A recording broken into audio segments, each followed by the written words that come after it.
America ने कुछ ही समय पहले एक बड़ा कदम उठा लिया है जिसने चीन को बैकफुट पर लाकर खड़ा कर दिया है। ये तो आप जानते ही होंगे कि चीन ने भारत के साथ बातचीत की आड़ में सीमा पर 100 से ज्यादा एडवांस रॉकेट लॉन्चर की तैनाती कर चुका है और चीन यही सब सोच रहा था। उसी बीच अमेरिका ने एक ऐसा स्टेप उठा लिया है जिसने चीन के चेहरे से हवाइयां ही उड़ा दी हैं।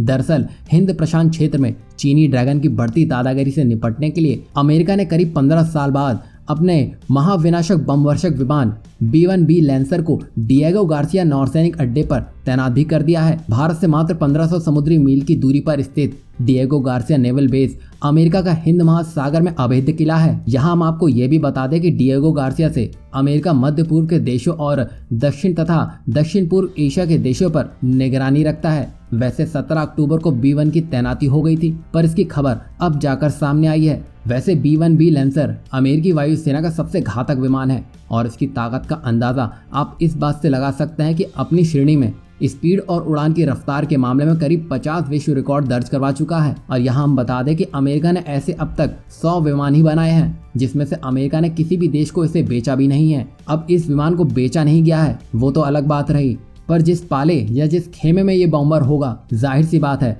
उसका पलड़ा ही भारी होता हुआ दिखाई देगा। और इसका उदाहरण हाल ही में एशिया के सबसे बड़े एयर शो एरो इंडिया 2021 में देखने को मिला, जब अमेरिका का परमाणु बॉम्बर B-1B लैंसर भारत के स्वदेशी तेजस लड़ाकू विमान के साथ उड़ान भर रहा था, जिसमें भारत के तेजस ने इस बॉम्बर को सपोर्ट दिया था। आसमान में इन दोनों लड़ाकू विमानों को एक साथ उड़ता देख हर कोई हैरान रह गया था और इससे ये बात सामने आई थी कि भारत और अमेरिका का सहयोग और तालमेल काफी गहरा है। और यहाँ पर यह माना जा रहा है कि B-1 बॉम्बर की वापसी का मकसद चीन को कड़ा संदेश देना है और चीन कुछ भी हिमाकत करता है तो ये बॉम्बर अपने घातक हथियारों के साथ कुछ ही घंटों में भारत से लगती चीनी सीमा में दाखिल भी हो जाएगा। और चीन को डराने के लिए ये अब तक का सबसे कारगर हथियार भी साबित हुआ है। अब देखना यह है कि चीन इसको लेकर क्या एक्शन लेता है। वैसे चीन एक्शन जो भी ले, यहाँ पर भारत को एक तगड़ा बैकअप जरूर मिल चुका है।